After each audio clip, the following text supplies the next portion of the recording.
आखिर बिहार की कड़क ठंड के बीच जन स्वराज के नायक प्रशांत किशोर ने बिहार की राजनीति को गर्माहट से भर दिया। आज तड़के सुबह जिला प्रशासन ने जब पीके को धरना स्थल से गिरफ्तार किया, उसके बाद से राज्य की सियासत में एक बदलाव आ गया।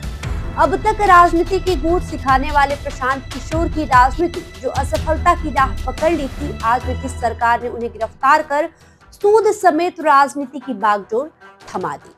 जन स्वराज नेता बीएसपी की 17वीं प्रारंभिक परीक्षा को रद्द कराने की मांग को लेकर पटना के गांधी मैदान में 2 जनवरी से आमरण अनशन शुरू किए थे। वे गांधी मैदान में स्थित बापू की प्रतिमा के नीचे अनशन पर बैठे हुए थे। उनकी मांग थी कि मुख्यमंत्री नीतीश कुमार धरना स्थल पर आए और बीपीएससी परीक्षार्थियों को सिर्फ सुने और अपने विवेक से निर्णय करें। पीके को इस बात का गिला रह गया कि सीएम नीतीश कुमार धरना स्थल पर नहीं आए और आएंगे। इस बात को मीडिया में संवेदना हासिल करने के लिए कहा था।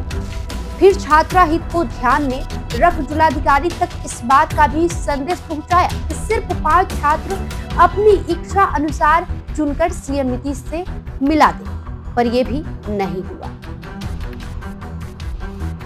दरअसल पीके इस बहाने कभी छात्र नेता रहे नीतीश कुमार की राजनीति का कब्र खोदने में प्रशांत किशोर लगे रहे। हालांकि नीतीश कुमार के नजदीकियों को लगने लगा कि हर दिन युवा वर्ग से सरकार की दूरियां बढ़ाई जा रही है, तो इसका फलाफल था पीके की राजनीतिक दुकानदारी बंद कर और उन्हें गिरफ्तार कर लिया गया। पर यह गिरफ्तारी प्रशांत किशोर के लिए राजनीतिक संजीवनी बन गई। कैसे, इसके बारे में आगे चर्चा करते हैं। अब तक जितनी भी राजनीतिक स्थितियों से गुजरे, चाहे वो चुनाव हो, विरोध के तरीके हो, उन सब को लेकर ये धरना बनने लगी कि जन स्वराज अन्य राजनीतिक पार्टियों से भिन्न नहीं है। बीपीएससी छात्रों के प्रदर्शन से पीके के भाग जाने की खबर इतने सलीके से फैलाई गई, जिस कारण इन्हें रण छोड़ नेता से नवाजा जाने लगा।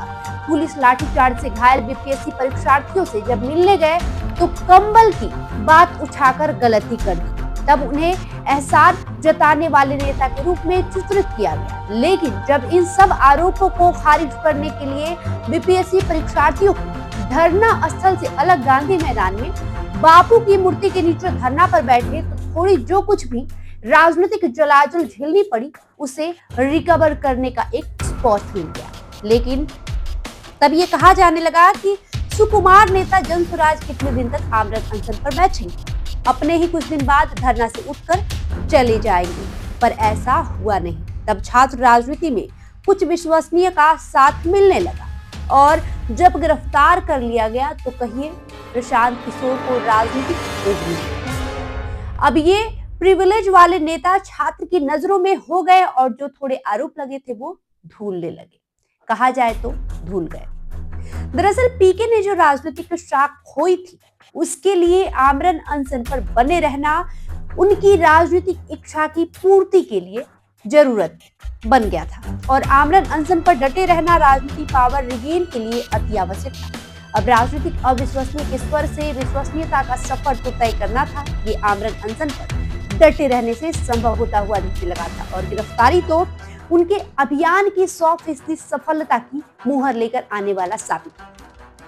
अब यह तो आगामी बिहार विधानसभा में साबित होगा कि छात्र और युवा का साथ किस कदर जन स्वराज को मिलेगा। बहरहाल आपका इस खबर को लेकर क्या राय है, हमें कमेंट करके जरूर बताएं। बहुत बहुत शुक्रिया।